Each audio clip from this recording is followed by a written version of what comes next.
Hello students, today we will start companies on the basis of ownership.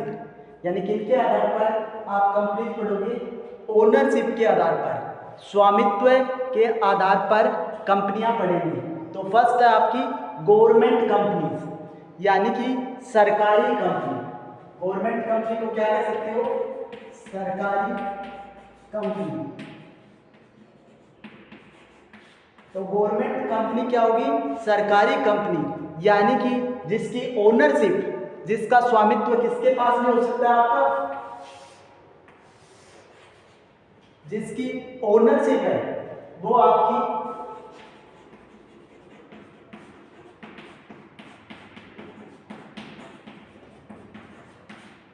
इसका जो ownership है वो आपके स्टेट गवर्नमेंट के पास में हो सकता है।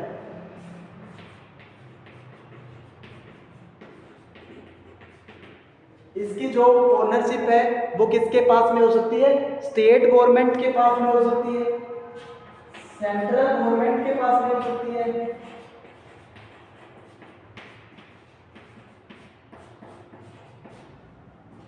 स्टेट गवर्नमेंट के पास में हो सकती है, सेंट्रल गवर्नमेंट के पास में हो सकती है, और आप ये कहो एक से ज़्यादा स्टेट के पास में हो सकती है। यानी कि आप ये कह सकते हो जब आपके एक या एक से ज़्यादा या दो से अधिक जो स्टेट्स हैं वो मिलकर भी अगर किसी कंपनी की ओनरशिप ले लेते हैं, और इसमें गवर्नमेंट कंपनी में गवर्नमेंट की ओनरशिप कितनी होनी चाहिए?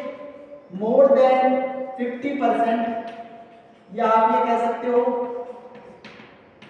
51%। यानी कि इसमें जो गवर्नमेंट की जो ओनरशिप है वो कितनी होनी चाहिए? वो 51% होनी चाहिए। और गवर्नमेंट में कौन सी? जैसे स्टेट गवर्नमेंट, सेंट्रल गवर्नमेंट और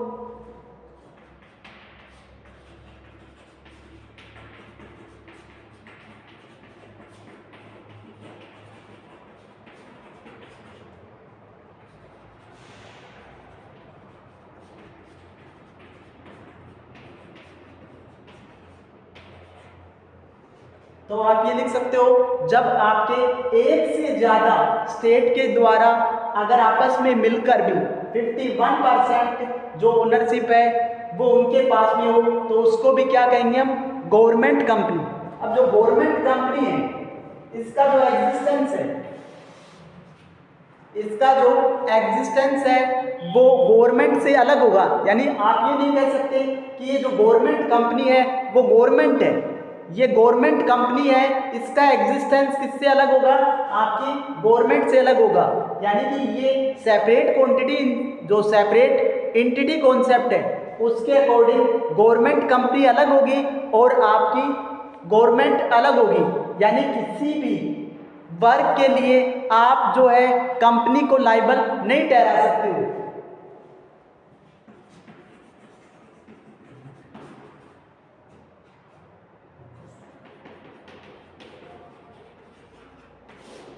तो इसका एग्जिस्टेंस क्या होगा? अलग होगा। तो इस बेसिस पे जो आपकी गवर्नमेंट है और गवर्नमेंट कंपनीज है दोनों डिफरेंट होगी। यानी कि गवर्नमेंट कंपनीज पर गवर्नमेंट का किसी भी प्रकार का राइट्स नहीं होगा। तो इस बेसिस पे जो गवर्नमेंट कंपनी में काम करने वाले वर्कर है वो आपके गवर्नमेंट के वर्कर नहीं माने जाएंगे। यानी गवर्नमेंट कंपनी में जो काम करने वाले वर्कर है उनको आप ये नहीं कह सकते कि ये गवर्नमेंट एम्प्लॉइज है। वो क्या होंगे? वो उस कंपनी के वर्कर होंगे। तो आप ये भी कह सकते हो कि जो गवर्नमेंट कंपनी है, जो आपकी गवर्नमेंट कंपनी है उसकी वर्किंग भी गवर्नमेंट से अलग होगी, गवर्नमेंट से उसकी वर्किंग भी अलग होगी। यानी कि गवर्नमेंट कंपनी को सिंपल वर्ड में कहें तो गवर्नमेंट कंपनी गवर्नमेंट से अलग होगी, वो किसी भी प्रकार से गवर्नमेंट से बाउंड नहीं होगी। सेकंड है नॉन गवर्नमेंट कंपनीज। सेकंड क्या आपकी? नॉन गवर्नमेंट कंपनीज, यानी गैर सरकारी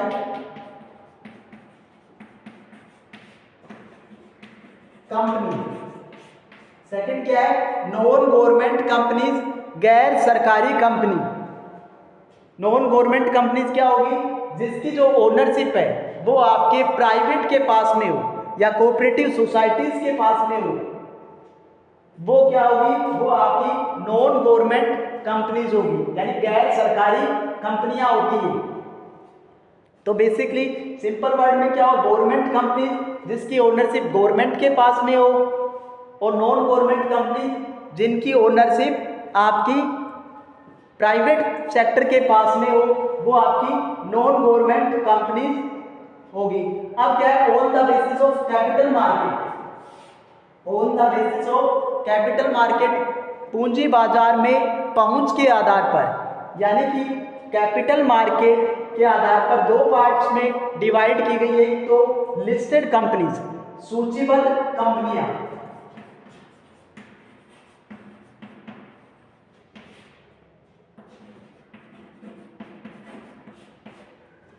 लिस्टेड कंपनी जो आपके सेबी के अंडर रजिस्टर्ड हो, यानी ऐसी कंपनियां जो आपकी सेबी के अंदर रजिस्टर्ड हो। SEBI security exchange board of India, इसकी फुल फॉर्म क्या होगी, security exchange board of India.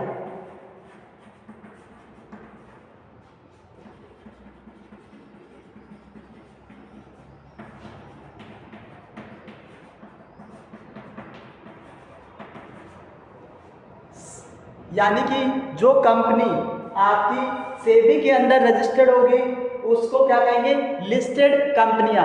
तो बेसिकली इन कंपनियों के थ्रू कंपनी के जो शेयर्स है उनको इश्यू करने के लिए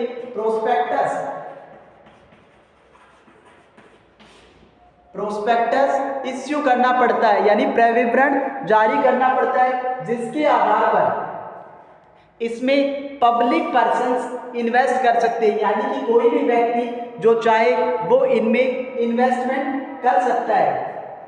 सेकंड क्या है आपकी, अनलिस्टेड कंपनी, यानी असूचीबद्ध कंपनियां।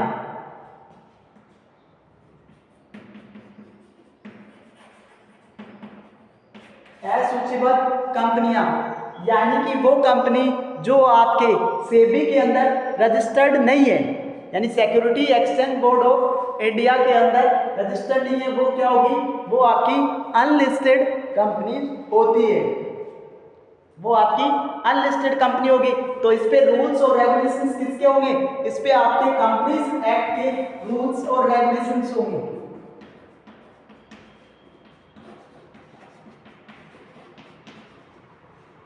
यानी अनलिस्टेड जो कंपनी है उस पे आपके कंपनीज एक्ट के रूल एप्लीकेबल होंगे, जबकि आपकी जो लिस्टेड कंपनी है, जो लिस्टेड कंपनी है उस पे सेबी के रूल्स भी अप्लाई होंगे, और उसी के साथ में आपके कंपनीज एक्ट के भी रूल अप्लाई होंगे।